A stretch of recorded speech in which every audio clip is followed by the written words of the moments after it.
Good evening. Tonight we move beyond the immediate headlines to focus on the serious, painstaking work of building peace. After weeks of erratic threats from our neighbor, Cambodia is demonstrating that governance built on stability is the only force capable of achieving lasting solutions. We will provide a detailed breakdown of the recent Joint Boundary Commission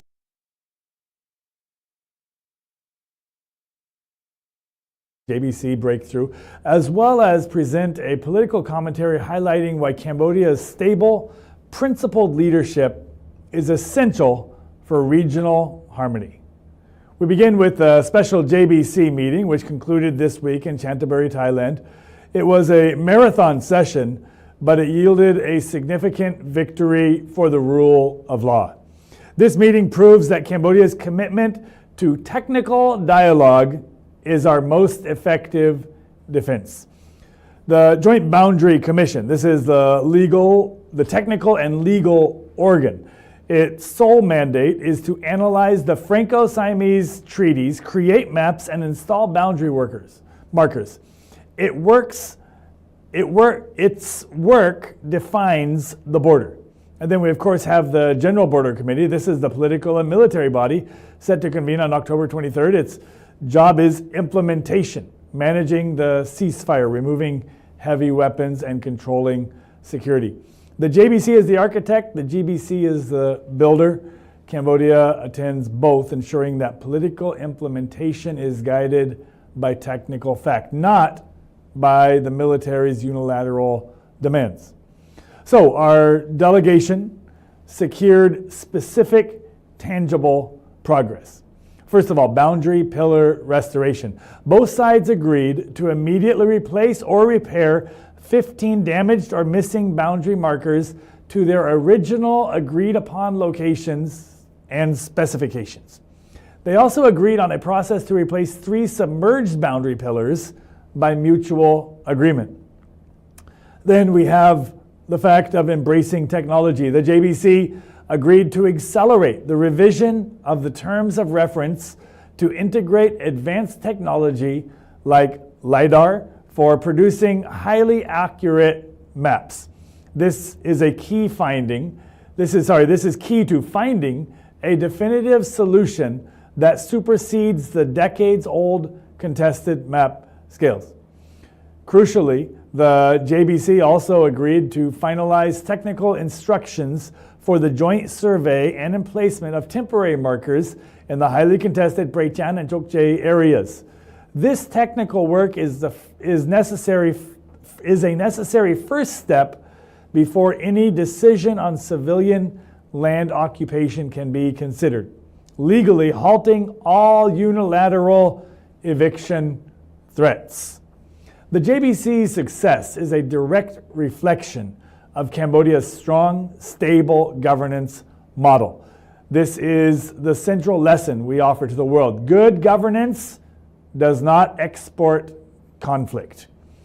Cambodia, having rebuilt itself from the ashes of genocide and war, places an absolute value on stability.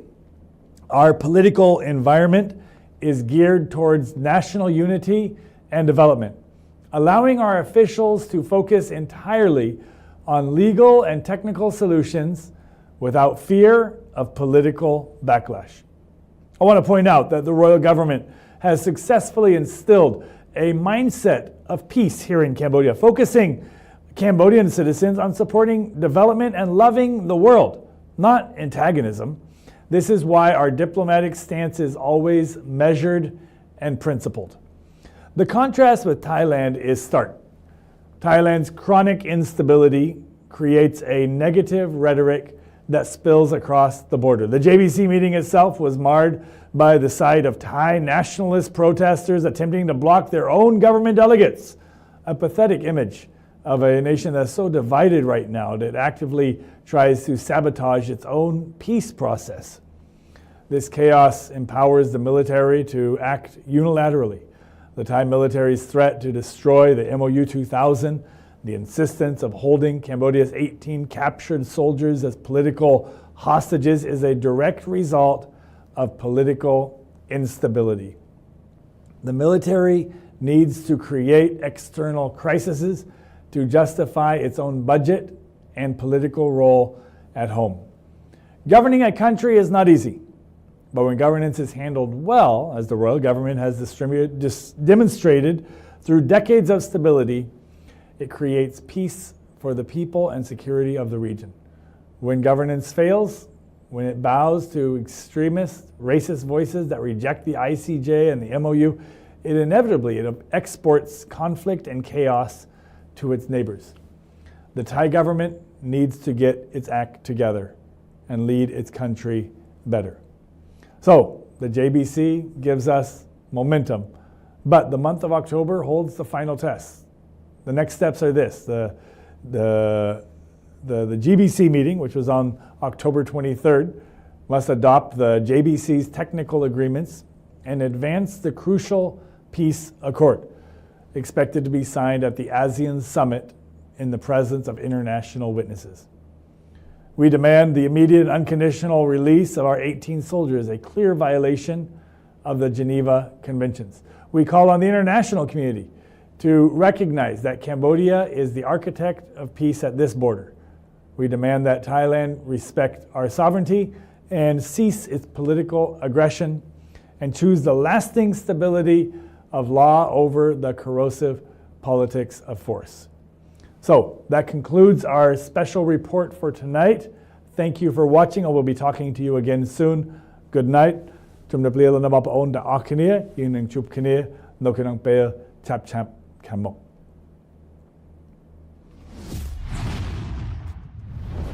ត្រយ៉ងនាំសារពិតគ្រប់ទីកន្លែង